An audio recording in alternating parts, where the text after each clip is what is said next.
Seguimos mirando. Voy a mover un poquito la lámpara. Ahí está. Pues me da un poco. Está quedando ciega ya.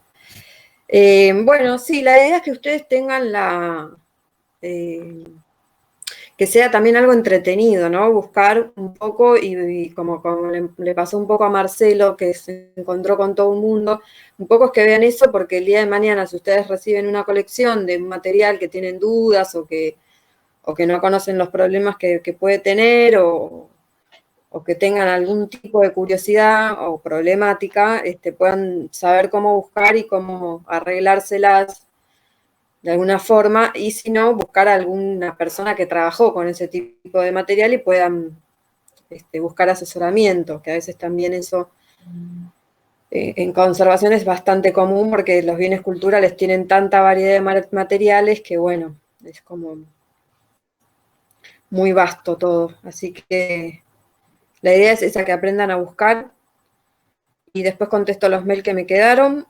Y bueno, entonces voy a compartir ya la pantalla. Eh, eh, Cualquier cosita me avisan, les pido que apaguen si pueden las cámaras, así tienen un poco de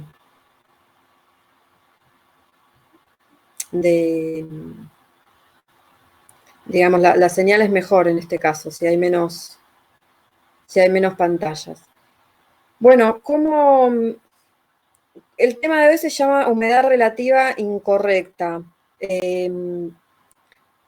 Les pido que tomen nota del nombre de este agente de deterioro, porque si ustedes ponen que la humedad relativa es un agente de deterioro, nosotros se lo damos como que está mal, porque el nombre es humedad relativa incorrecta. ¿Por qué hago esta diferencia? ¿Por qué en conservación se hace esta diferencia? Porque la humedad relativa es lo que está en el ambiente siempre, ¿sí? Es cuando ponemos el canal del clima o nos fijamos en el móvil, en el celular, aparece la humedad relativa.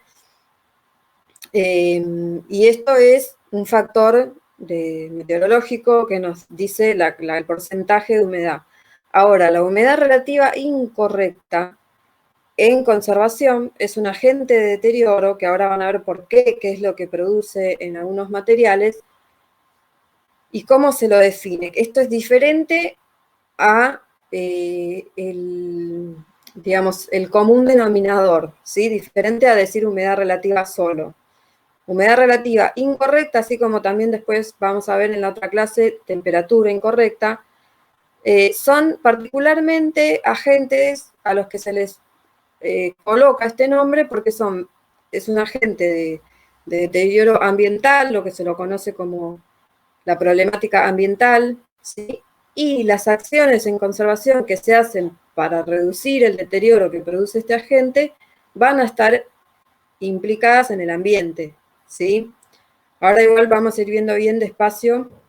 Primero les voy a comentar, hacer un breve repaso de qué es la humedad, porque quizás es algo que lo tenemos incorporado un poco inconscientemente, pero para que nos quede bien claro, es cuando el agua se mantiene en el aire en forma de vapor, ¿sí? Hay un tema que es qué capacidad tiene el aire para contener este vapor de agua.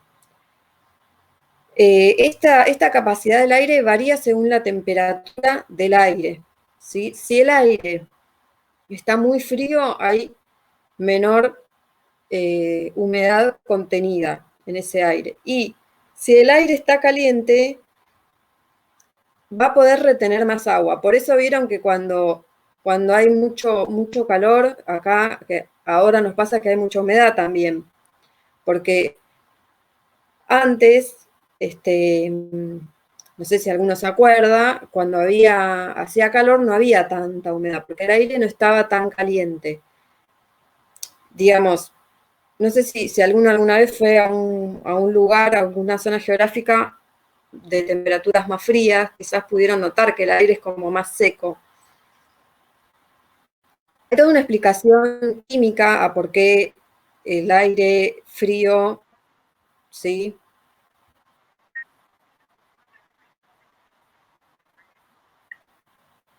Ah, bueno, sí estoy compartiendo. A ver, voy a dejar de compartir y a compartir de nuevo. Ahí me ven a mí, gente. Ahí me ven. Ok.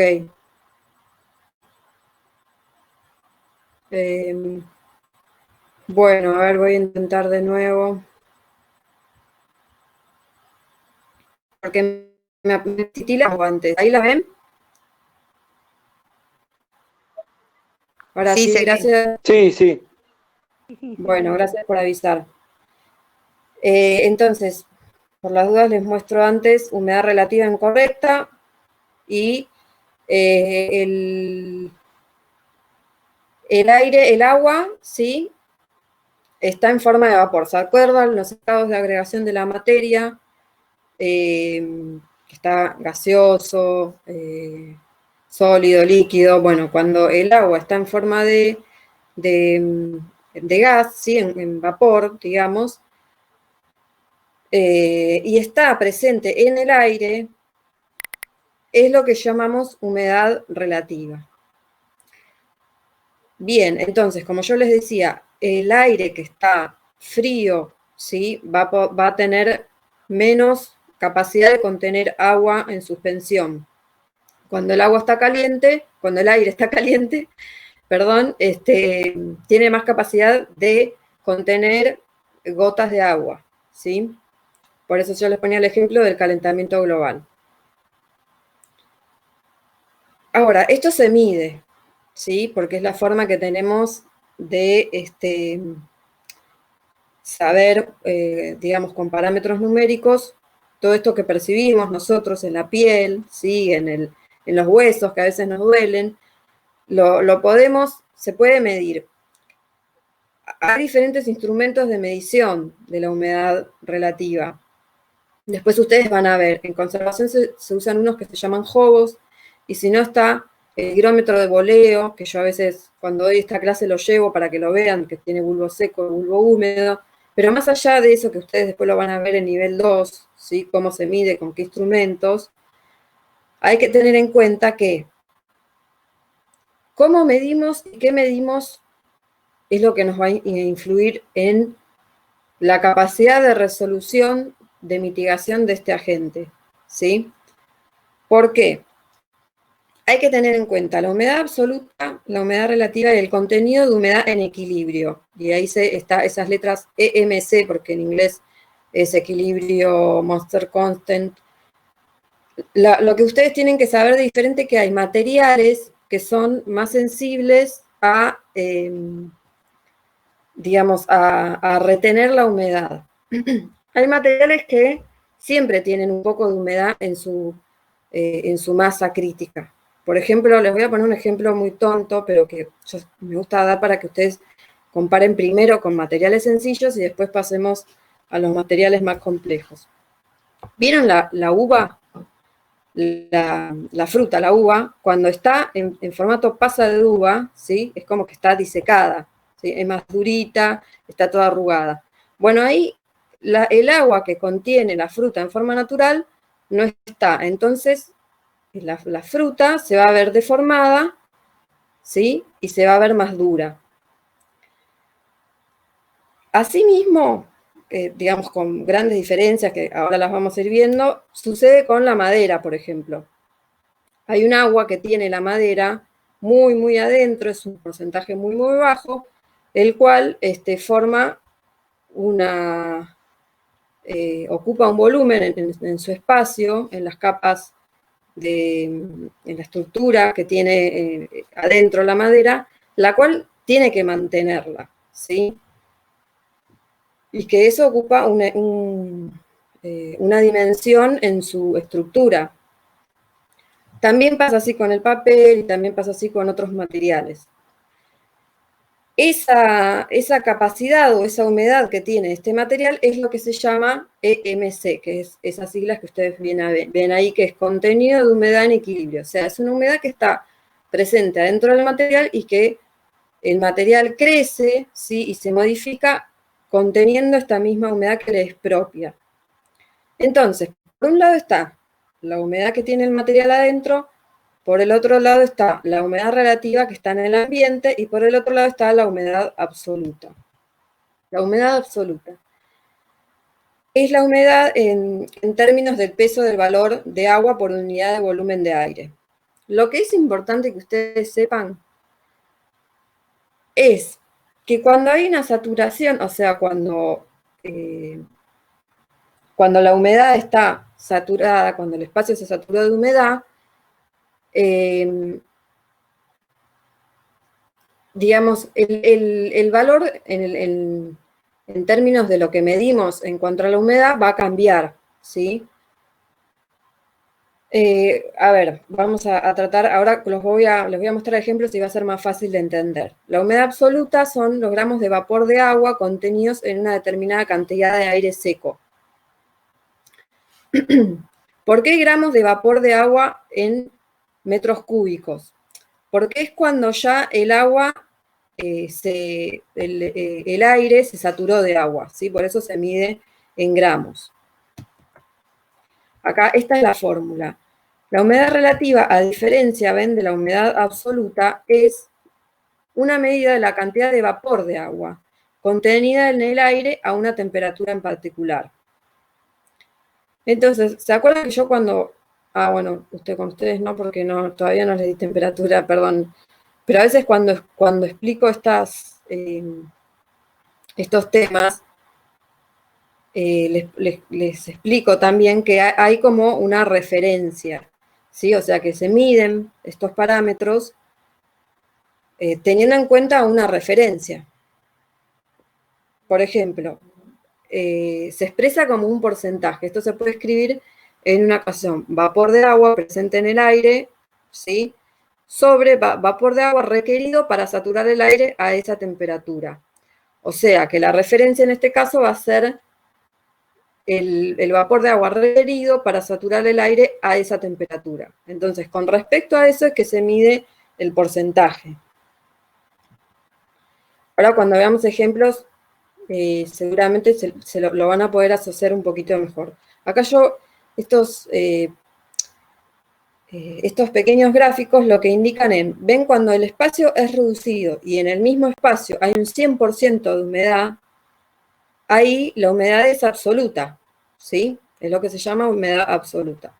Ahora, cuando un espacio distinto ven que está el mismo volumen de agua, en todos los recipientes está el mismo volumen de agua, pero acá el espacio es un poquito más grande, entonces, para ese espacio, la humedad está al 84%, no está al 100%, porque no está completo todo el espacio, ¿sí? Y lo mismo con los otros recipientes. Los otros recipientes tienen más espacio, el cual no está completo. Y por eso es que el porcentaje de humedad relativa es menor, ¿sí? ¿Qué es el punto de rocío y la condensación? Es la temperatura a la que el agua empieza a condensarse, ¿sí? En forma de vapor, en todo el contenido del aire, ¿sí? O sea, cuando se condensa, ¿se acuerdan? Bueno, acá de nuevo los estados de agregación. Cuando se condensa, en ese aire llega al 100%. La humedad en equilibrio, que es estas siglas que yo les mostraba antes, se modifica y esto modifica la forma de los materiales.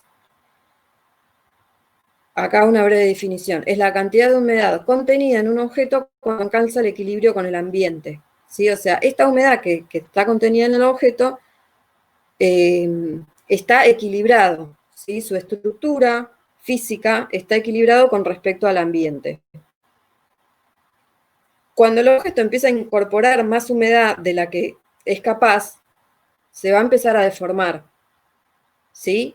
Y hay objetos, ahora los vamos a ver, hay más bien materiales, que cuando se deforman, por incorporar humedad, después esta humedad, si se evapora, o si se va de ese material, el material se va a volver a deformar. Pero esta vuelta de la deformación no siempre es pareja. Entonces hay veces que queda el material deformado, y ahí es cuando se produce el deterioro, ¿sí? Ahora vamos a ver con ejemplos. Hay materiales que tienen de manera natural un equilibrio dinámico entre su propio contenido de humedad y la del ambiente.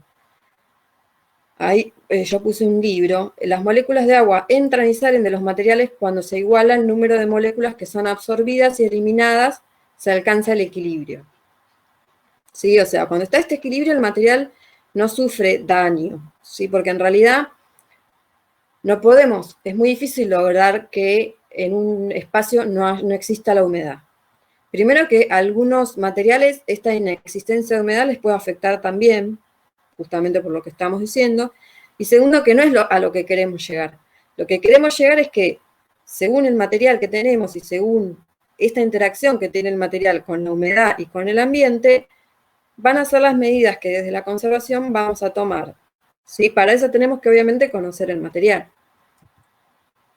Y usamos mucho en conservación la carta psicométrica, que es esta que ven acá. Perdonen que está en inglés, pero bueno, estos valores siempre hay mucha bibliografía que nosotros manejamos que es del Instituto Canadiense de Conservación, por ejemplo, que está en inglés, aunque también está traducida al español, digamos, pero mucha de la bibliografía de este tema está en inglés. Pero a mí lo que me interesa que ustedes vean es que ven que hay como dos rayas, una horizontal y una vertical. Esas líneas rectas van del -10 al 55, ¿sí? Y en la parte de arriba, cada una tiene los parámetros, ¿sí? Humedad, o sea, gramos, lo que yo les decía, el gramos de vapor de agua, y esperen que lo de abajo es la capacidad del bulbo, ¿sí? En la temperatura, perdón, del bulbo. Porque esta es la carta psicométrica que se lee cuando se utiliza el higrómetro, termohigrómetro de boleo. Pero más allá de comentarles esto, yo lo que quiero que ustedes vean es que lo que está señalado acá es que según la temperatura va a ser la humedad que pueda contener este espacio, ¿sí? Y todas estas rayas que ven acá son, digamos, la unión o la convergencia de determinado momento en el que según la temperatura, varió la humedad. Como yo les decía antes, nosotros utilizamos unos instrumentos que se llaman HOBOS, H-O-B-O-S, son los muy comunes, no solamente se utilizan en conservación, sino se utilizan en muchísimos otros lugares. Lo que hace es medir la humedad y la temperatura. Y lo que hace ese equipo es arroja un gráfico. En el gráfico está muy parecido a este, por un lado la temperatura y haciendo una convergencia en el mismo gráfico, la humedad relativa. Entonces, uno puede darse cuenta, ¿sí? Que, por ejemplo, si uno lo pone el día 1 de julio y lo levantamos el 30 de julio, ¿sí? Y durante todo ese mes el juego estuvo midiendo, porque se lo programa para medir cada determinado tiempo, veríamos un gráfico que nos diría toda la humedad relativa y la temperatura de ese mes. Y según ese gráfico es que el conservador va a poder analizar si el ambiente qué humedad relativa tuvo y cómo cambió, porque la humedad relativa, el problema que tiene no es solamente el porcentaje, sino las fluctuaciones. Hay muchos materiales que en estas fluctuaciones pueden llegar a sufrir graves deformaciones. ¿Sí?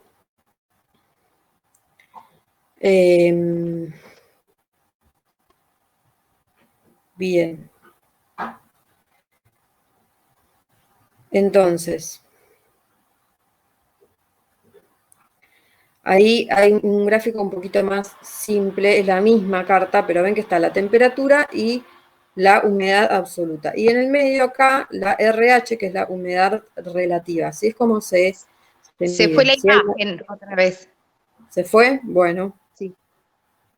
Volver a ver. Voy a volver a compartir.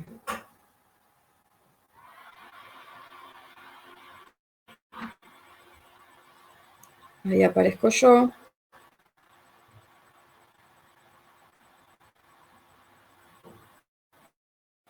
Ahí está. Entonces, ustedes lo que es importante que sepan es que lo que nos dice la carta es que después de que hayamos visto las mediciones, es que si hay un enfriamiento manteniendo la humedad absoluta y disminuyendo la temperatura, va a haber un cambio en la humedad relativa, ¿sí? Por otro lado, con una calefacción o con una deshumidificación también se puede modificar la humedad relativa. Acá no son muy conocidos, pero en algunos lugares están, en muchos países del mundo se utilizan mucho los humidificadores y deshumidificadores. ¿Por qué? Porque hay ambientes que están muy calefaccionados. Yo he viajado en un momento a un país que tiene una muy baja temperatura, como menos 30 grados, y me acuerdo de haber entrado a un local donde vendían instrumentos musicales, en el cual tenían a lo alto de todo en el techo un humidificador. ¿Por qué? Porque muchos instrumentos musicales son de madera y necesitan tener una cierta temperatura. La calefacción por lo general seca mucho el aire, ¿sí? Porque es aire que sale caliente y sin humedad, porque sale de un equipo electrónico, y esto produce un cambio muy drástico de la humedad relativa. Entonces, ahí yo puse nada más deshumidificación, pero también hay humidificadores, ¿sí? Que humedecen un poco el aire. Lo que sí hay que tener en cuenta es que según la temperatura, ¿sí? Y del espacio, según la temperatura que está en ese espacio, se puede ver afectada la humedad relativa. Por otro lado, no es muy fácil tomar acciones en el ambiente y decir, bueno, acá vamos a poner un calefactor, acá vamos a poner un equipo humidificador. ¿Por qué? Porque primero hay que considerar el clima global, ¿sí? Y también hay que considerar el edificio, cómo es y en qué parte de la sala, ¿sí? Queremos realizar una variación de la humedad relativa.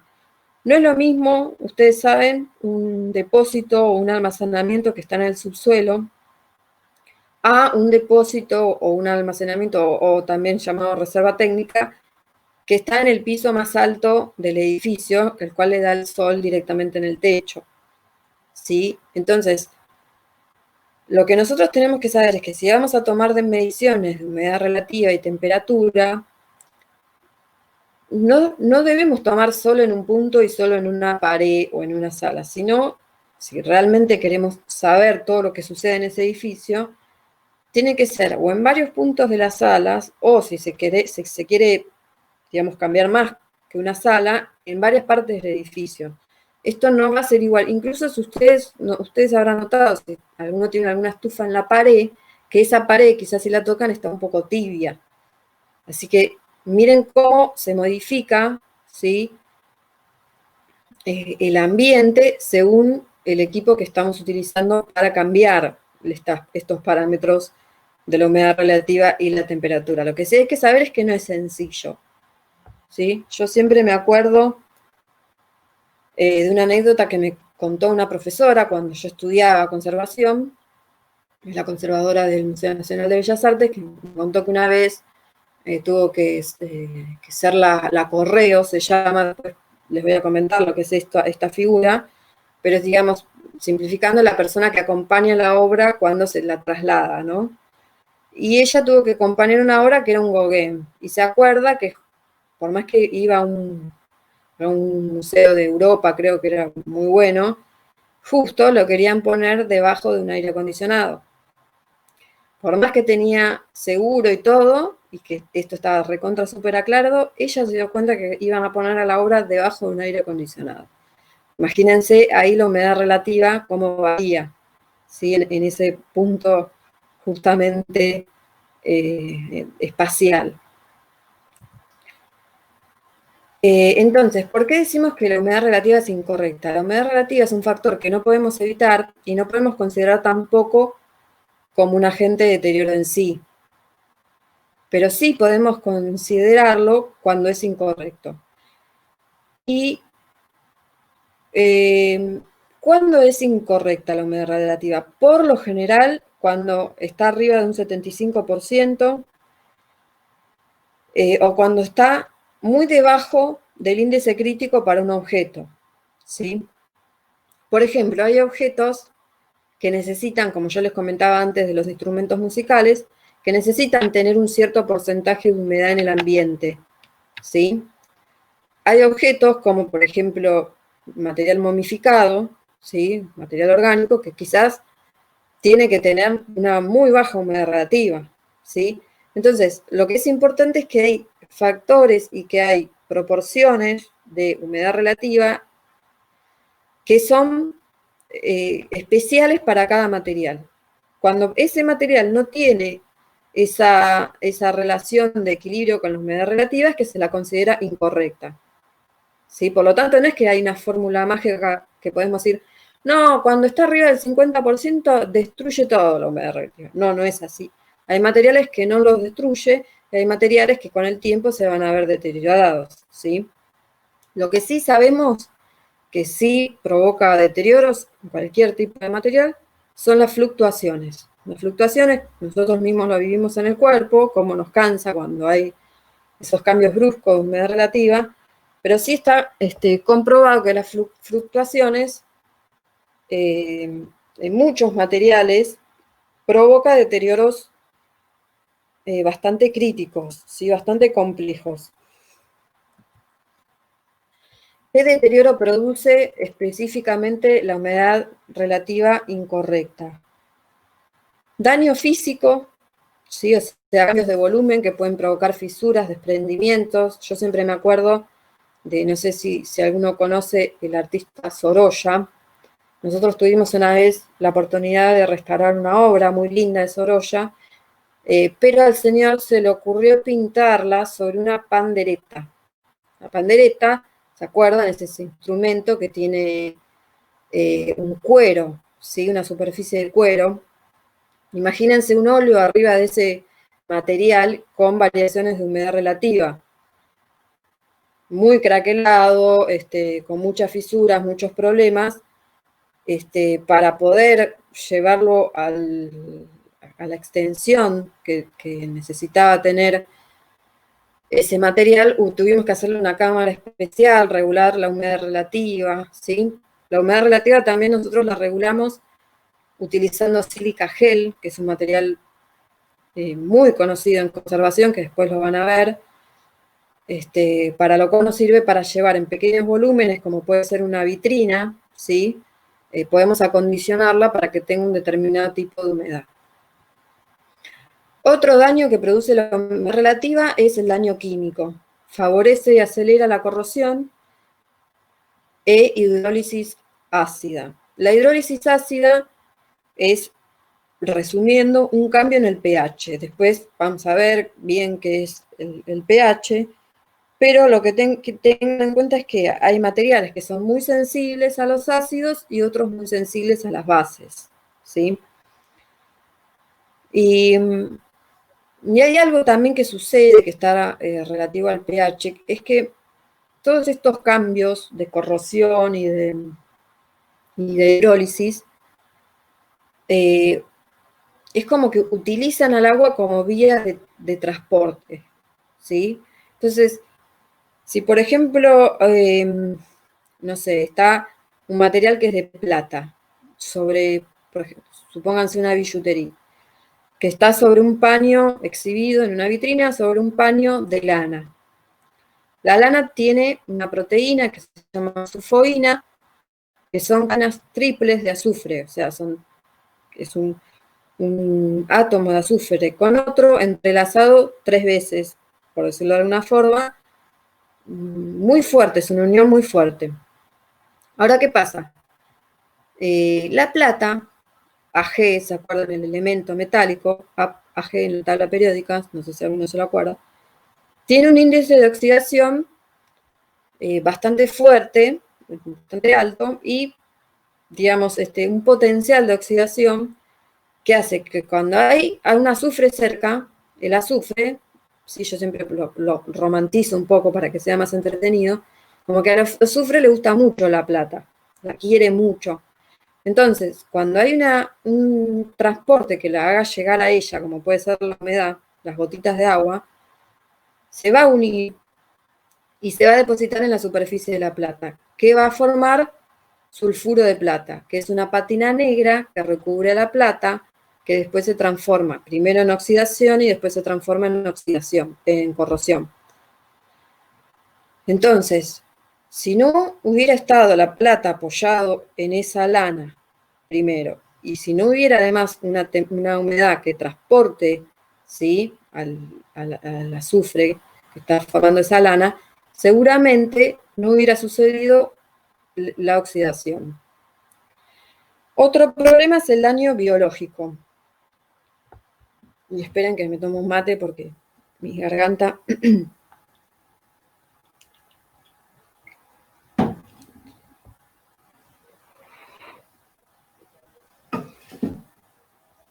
El daño biológico, esto sí sabemos, ocurre cuando la humedad relativa está arriba de un 60%, y es muy factible que en ese porcentaje de humedad se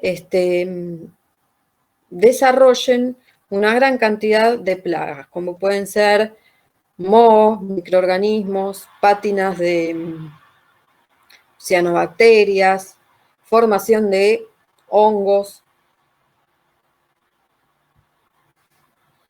Y acá todos nos hacemos esta pregunta: ¿cuál es el valor ideal de humedad relativa en un ambiente? Sería buenísimo saberlo, y ya está, definimos todo, ponemos todo al museo, toda la institución con ese valor, con todos los equipos que haga falta. Lamentablemente no existe. Lo que podemos hacer es medir para decidir qué estándar apropiado va a ser al que esté expuesto esa colección, ¿sí? Ningún entorno es el ideal para cada colección. Cada objeto compite con los otros por los requisitos ambientales, incluso si tiene más de un material. Esta competencia se da en el mismo objeto. O sea, puede ser que tengamos, como yo había comentado antes, una billutería que tenga incrustaciones de, no sé, una piedra salina, la cual es muy, muy volátil ante los cambios de humedad relativa, pero el metal no. Entonces el metal se puede bancar, entre comillas, un cierto porcentaje de humedad relativa, mientras que la piedra que tiene incrustada, no. Entonces, lo ideal es priorizar las necesidades de la colección. Hay que mirar los parámetros de valor, condición y la operación técnica. Lo que necesitamos es tener un criterio en la que podamos definir, según los materiales que tiene esa colección, qué factores al que esa colección es más sensible, y a veces lo que puede hacerse es aislar a los objetos que tienen una mayor sensibilidad a cambios o a una cierta humedad relativa, y esos objetos ponerlos en una vitrina o en un lugar acondicionado, ¿sí? Y separar de esta forma, para el caso del almacenamiento o la organización de materiales en depósito, por ejemplo, nos puede servir. ¿Y qué pasa con el ambiente y las colecciones? Bueno, ven acá este gráfico que es de Caroline Rose, que es yo en la primera clase se los mostré, que es cómo vamos a definir la interacción entre el objeto o el material de la colección y el ambiente. Ven que puede estar primero en una vitrina contenido, después vamos a fijarnos en la sala, después en el edificio y después en el sitio y en la ubicación geográfica. ¿Esto qué quiere decir? Quizás podemos modificar o podemos medir solamente la humedad relativa que está en esta vitrina. Quizás no, quizás haya que acondicionar a toda la sala. Quizás todo el edificio tiene un sistema se llama HVAC, que es aire acondicionado en diferentes, con un diferente equipo. Y tenemos que tener en cuenta que el edificio va a estar en un sitio geográfico determinado, el cual se puede ver influenciado. Sí, o sea, ¿qué quiero decir? Que cuando llueve quizás va a incidir esta humedad dentro del edificio. Y acá, bueno, acá lo que les comentaba antes de la madera, el material higroscópico. Son, algunos materiales, digamos, tienen la capacidad de absorber y desorber humedad según la humedad de su entorno. Algunos reaccionan como amortiguadores buffer. ¿Qué quiere decir? Que es como Se que fue la imagen otra vez. Profe, otra vez se fue la pantalla. otra vez fue la pantalla. Ahí me fijo si puedo volver.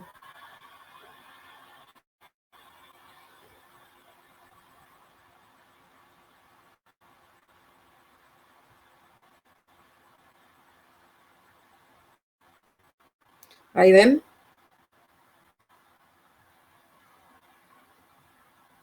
¿Me pueden ver ahí el...? Y ahora sí.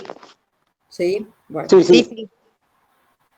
Perfecto. Entonces, lo que decía que hay materiales que van a absorber y desorber humedad, pero en esta absorción y desorción va a haber un cambio estructural, ¿sí? Que en algunos materiales son higroscópicos, o sea que al material en sí como que le gusta o tiene una afinidad con el agua. Por ejemplo, la madera. Lo que tiene la madera, que acá yo no lo puse, pero se los comento, es que es anisotrópico, o sea que cuando se deforma al incorporar vapor de agua, se deforma en sí el material. Y cuando desorbe esa humedad, vuelve a cambiar sus proporciones, ¿sí? Y ahí es cuando se rompe o se agrieta. Ven que esa es una madera que tiene varias grietas, estas fisuras o, digamos, roturas que tiene son muy común que sean por factores ambientales, ¿sí? De la humedad relativa. Bueno, cuando hay una deformación mecánica, que es lo que yo les contaba antes, hay un momento, se dice, que ese material puede llegar a expandirse. Digamos, va a tener un punto que se llama elástico. Pero también algunos materiales tienen un punto que se llama plástico. Y ahí les pido, por favor, que disocien lo que quiere decir, en este caso, plástico con el material plástico como que conocemos todos, que es muy flexible. Disocienlo de ahí, no me estoy refiriendo a eso, sino que se dice que ese punto plástico es cuando se rompe el material, ¿sí? Esto tiene una explicación mucho más linda y más larga que yo ahora no se las voy a dar, pero lo que sí quiero que sepan es que los materiales cuando incorporan agua pueden deformarse y pueden romperse. Va a llegar un punto que pueden estirarse, ¿sí? Pero van a llegar a un punto que se pueden romper. Y bueno, y hay dos materiales. Uno es una escultura en madera, que ven que tiene una grieta que la atraviesa casi por completo, y la otra es una tela, un material textil, que tiene una capa de policromía, de pintura, la cual el textil quizás tiene una mejor interacción con el agua, por decirlo de alguna forma, o sea, puede hincharse y deshincharse cuando tiene un intercambio de vapor de agua, pero la pintura no, entonces la pintura se quiebra, ¿sí? Además de que polimeriza, que después lo vamos a ver en otra clase.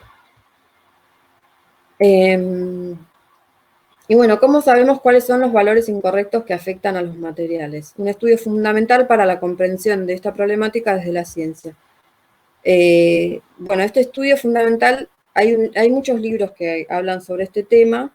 Uno es el libro de Thomson, que es uno que quizás se lo nombramos en las primeras clases, que es una persona que se dedicó a estudiar un poco esto.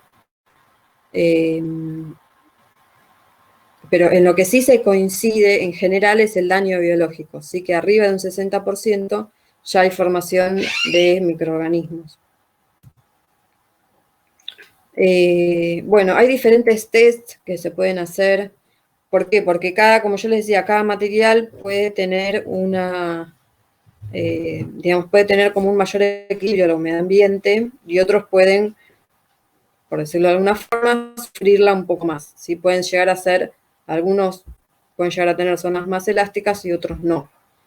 Eso va a depender siempre del material, por eso no es que no podemos decir que hay una humedad relativa que va a ser la ideal en todo el museo. No se puede decir eso porque siempre va a ser según el material al que esté, el que tenga esa colección, ¿sí?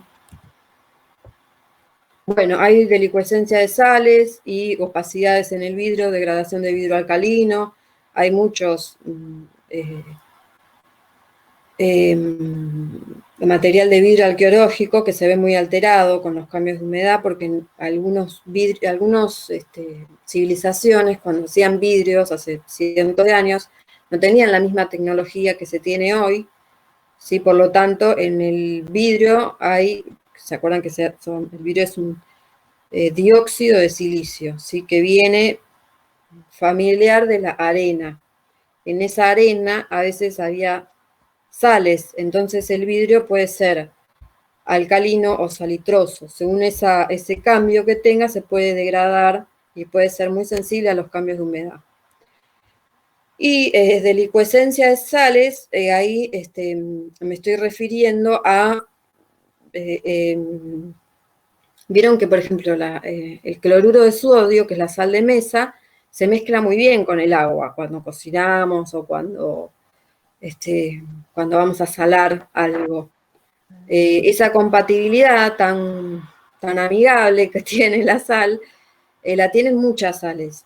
¿Y qué pasa? Eso hace que el granito de sal cambie su morfología, o sea, se va a hinchar, por decirlo de alguna forma, y se va a romper.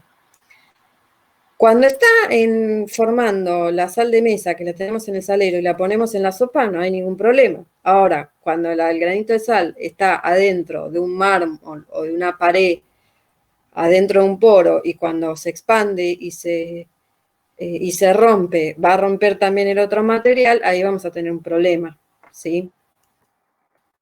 Bueno, también hay corrosión de metales, como yo lo expliqué antes. En la celulosa puede producirse hidrólisis.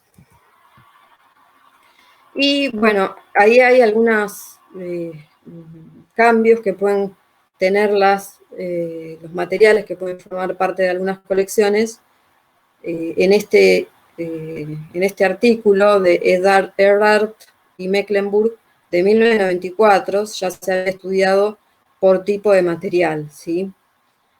Tengan en cuenta que siempre las colecciones que pueden estar compuestas por diferente tipo de material, también hay que tener en cuenta en qué condiciones estuvo ese material. No es lo mismo una cerámica arqueológica que tiene partículas de sal que estuvo enterrada a una que estuvo expuesta en el desierto por años. Va a tener un equilibrio distinto en cuanto a la humedad, ¿sí? El propósito tendría que ser, con respecto a esta gente, alcanzar las mejores condiciones ambientales, determinar el valor deseado, monitorear, controlar y monitorear. Sobre el monitoreo y sobre el control van a tener la clase en conservación 2. ¿Sí? Lo que quiero que ustedes recuerden es que el monitoreo no quiere decir que lo estamos controlando a la gente. O sea, que yo sepa qué humedad relativa hubo durante todo el mes pasado en el depósito de materiales, por ejemplo, no quiere decir que ya con eso ya estoy tomando una medida y ya la estoy controlando. No, lo único que hice fue medirla. Pero después yo voy a tener que tomar la decisión si saco parte de la colección, si envuelvo a cierta parte de la colección en un material impermeable, separándola del ambiente, si cierto tipo de... Si abro determinadas veces por día cierta vitrina para que corra el aire por adentro, haya circulación de aire. Eso sí va a ser controlar, que es lo que ahí yo puse entre paréntesis, intervenir. ¿Sí? Y una vez que se hace eso, se vuelve a monitorear. Entonces así tenemos los valores antes y después del control. Entonces, cuando determinamos el valor deseado, hay que, para poder llegar a eso, hay que conocer la colección, saber qué materiales la componen, qué valor tiene, ¿sí? Valor, ¿se acuerdan que ahí se abre un abanico de especificaciones, que puede ser valor simbólico, valor monetario, valor histórico? Hay que saber también qué estado está, qué uso se le da a esa colección. No es lo mismo una colección que siempre al museo le gusta tener exhibida siempre, o una colección o un objeto de colección que está siempre guardado en el depósito, ¿sí? Va a tener un uso distinto, por lo tanto las medidas van a ser distintas. Y no hay que olvidarse de tener en cuenta el entorno del edificio, que hay variaciones estacionales, fluctuaciones diarias, quizás haya una climatización interna según el lugar geográfico donde esté el museo, ¿sí? Bueno, eso es todo.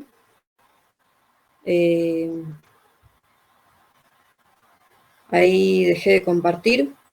Espero, no sé si me ven. ¿Ahora me ven? Sí, Sí, sí, Bueno, perfecto. Antes de que me hagan las preguntas, voy a tomarles lista para no olvidarme. Antonelli.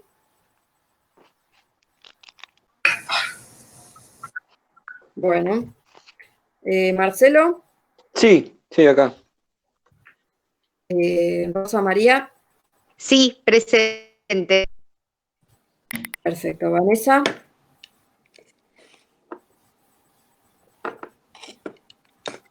No está. Noelia. Sí, profe, estoy acá. Noelia presente. Sí. Estela Maris. Es el cumpleaños, profe. ¿Es el cumpleaños de Estela Maris? Sí. Ah, bueno, pero ¿y entonces no está? No, pero por eso avisaba que es el cumpleaños. Tenía que hacer cosas en la casa. No te escucho bien. Espero que ella tenga un hermoso cumpleaños dentro de esta cuarentena pandemia. Yo también pasé mi cumpleaños en cuarentena. Yo lo que quisiera saber es si está presente o no, porque no te terminé de entender. Sí, está, o sea, estuvo, pero se retiró porque, bueno, la estaban llamando y, bueno, tuvo que ir. La están No hay alistando problema, todo. yo le voy a poner presente igual. Bueno, se le voy a decir entonces. Nancy, Karina, Sí, yo, presente. Salvo. presente. Mónica, presente, ¿no? presente, sí. Y Susana, no.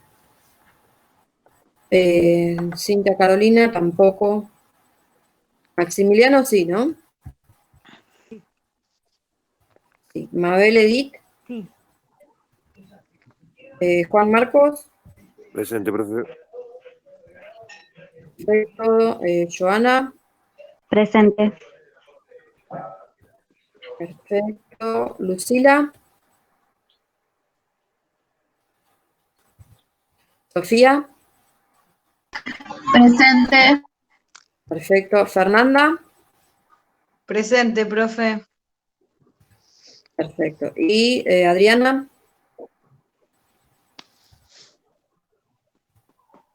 bueno, no está. Bien. Profe, Vanessa Brienzo pasó por el chat que está presente. Ah, perfecto, ahí lo vi. Ahí lo vi igual. A ver, creo que la había visto conectada, así que. Sí. Ah, no, no, no. Ahí está. Menos mal que me. Está. Ahora sí le puse el presente. Bueno, entonces ya está. Ahora sí los escucho si tienen alguna pregunta. profe, ¿me escucha? Hola. Sí, escucho un poquito bajito, pero escucho. A ver, ahora, con respecto a la plata, me Ahora interesó. sí. Hola. Sí. Sí, la plata, directamente cuando con los objetos, por ejemplo, de una tetera, lo que sea, que hay que estar lustrándolos permanentemente, esa capita negra que se les pone, ¿eso es una oxidación? Bueno, eso también puede ser que en La Plata suceda algo que se llama pasivado, que es como justamente como es como que, digamos, los materiales como que buscan tener un equilibrio con el ambiente, ¿sí? En esa, no es que están vivos y buscan algo, sino que en esa interacción que van a tener con el ambiente, hay una parte importante que es la parte del material que más interacciona con el ambiente, que es la superficie, ¿sí? En los metales, la superficie va a buscar un equilibrio para, digamos, que no haya un intercambio iónico y electrónico, ¿sí? Es un poco complejo. Hay veces que yo doy clases específicas de deterioro de metales para que tengan en cuenta lo grande que es el tema. Hay muchos libros escritos al respecto y todo, pero digamos, cuando el material se equilibra, ¿sí? Que por lo general tiene que ver no solamente con este equilibrio, sino con las características de la superficie. Si la superficie es rugosa, si la superficie de material es rugosa y tiene como intersticios, no le va a ser tan fácil al material hacer esta pequeña capa. Si tiene esta pequeña capa, puede llegar a tener una pequeña señal de óxido, ¿sí?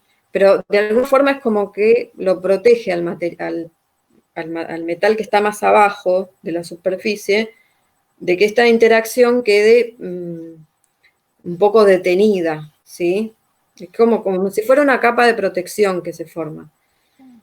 Esa es una diferencia a cuando la plata tiene un ennegrecimiento. O sea, cuando uno la lustra mucho, mucho, vieron que se ve como casi blanca la plata.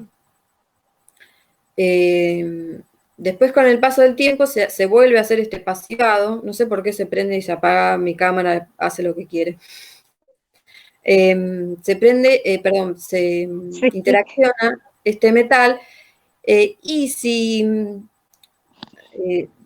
hay muchas fluctuaciones, si hay gotitas de rocío, si hay porosidad en esta superficie, se va a ver mucho más afectado este metal. Ahí seguramente se va a formar esta capa negra que es, sí, oxidación, que justamente sulfuro de plata, ¿sí? Que cuando se le añaden otras cosas, como otros metales y otro tipo de material, empieza la corrosión.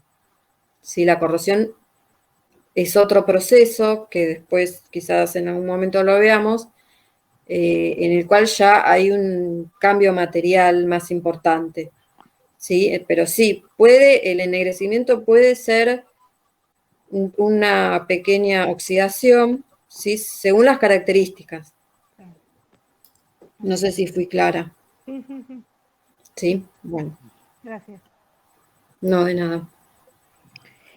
Una pregunta, esa agua que condensa, que está dentro de la madera, como usted explicó, ¿puede ser que sobre un objeto de papel que esté guardado dentro de un mueble por mucho tiempo produzca una especie de humedad que entre papeles haga se destine a uno sobre otro en pequeñas partículas?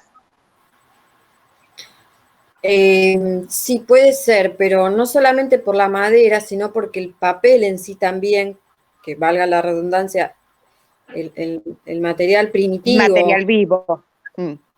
No, el material primitivo del papel es la celulosa. ¿De dónde se saca la celulosa? De la madera, ¿sí? De los árboles.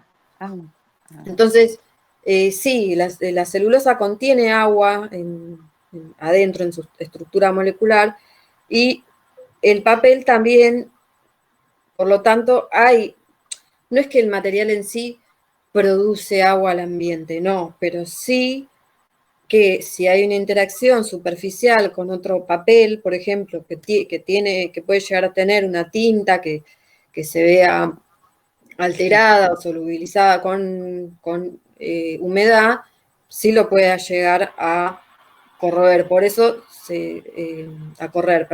Por eso se interfolia, se dice en conservación. Los libros a veces se le ponen un papel en el medio entre página y página para que no queden en contacto directo, ¿sí? Igual, Victoria, la profesora de nivel 2, trabaja hace bastantes años en papel, justamente en la Biblioteca Nacional, así que quizás ella les dé una clase en algún momento especial de papel. Papel también es todo un tema. Claro. No, yo hablo por mi objeto, que después igual le voy a mandar un mail, porque entre otras, yo tengo el objeto que son las manchas que dejaron las heces de cucarachas en ese menú. Pero arriba estaba una tapa, era otro menú, pero con un color rojo muy fuerte. Claro. Entonces hay algunas manchitas rojas dentro aparte de todo lo que hay también algunas manchitas que me dieron la impresión que es como que, no sé si producido por las heces en su momento, que también largan una especie de agua, supongo, ¿no? Tal vez se haya producido esa decoloración, o por la clase de hoy me dio la duda que pudiera ser también esto, bueno, ahora como usted dice, de la misma celulosa. Estoy en la duda con eso. Puede ser que aunque estuvo en un ambiente quizás un poco húmedo y hubo una migración de esta tinta hacia el otro papel. ¿Sí? Hay que ver también ahí la parte física, cuando está apoyado un papel sobre otro, si arriba se le apoyó algo de peso, también eso puede interferir. No sé cómo será la tinta. Hay tintas que son muy complejas. Inclusive ahí están las famosas tintas ferrogálicas que perforan al papel, que después uno lee y está toda la letra como perforadita. Esas son las tintas ferrogálicas que tienen en suspensión, digamos, en su material hierro. ¿Sí? Este hierro se oxida y ahí se arma otro problema. Pero bueno, sí, puede ser que seguramente ese menú no estuvo en buenas condiciones almacenado, No. estoy seguro. Claro, y son varios, porque estaban enhebrados con una especie de piolín. Y yo pensé que era una tapa, y era otro menú, pero ahora fijándome veo que hay pequeñas partículas de ese color rojo sobre esa cartulina del que yo había expuesto para hacer el trabajo, muy pequeño, muy esporádico, no es que está todo, digamos, el contorno plasmado en ese, de rojo en ese otro, pero muy pocas, hay unas pequeñas pinceladas como que da la impresión que eso se fue, digamos, pasando ese color, ese pigmento a este menú, en algunas partes, no en todo. Claro. Bueno, está bien. Me gusta que lo haya notado y que se haya preguntado. Eso es lo que queremos nosotros hacer con ustedes, que ustedes empiecen, ya van a ver que a lo largo del año y a fin de año, cuando termine la cursada y entren en un museo, ya no lo van a ver como lo veían antes. Quizás tengan un poco de ese romanticismo, decir qué linda la obra que está acá, la colección, pero después se van a poner a fijar, y la luz esta, ¿y por qué está doblado ahí? ¿Y por qué tiene? Y van a empezar con todos estos problemas que nosotros les metimos en la cabeza, pero que bueno, nos parece importante para que justamente sean ustedes los que también ayuden a la conservación de las colecciones, ¿no? Entonces, bueno, ya van a empezar a ver así los objetos y los materiales de esta forma, viendo qué les pasó, qué pudo haber pasado, cómo estuvieron guardados, ¿sí? Bueno, no sé si alguien más tiene alguna pregunta.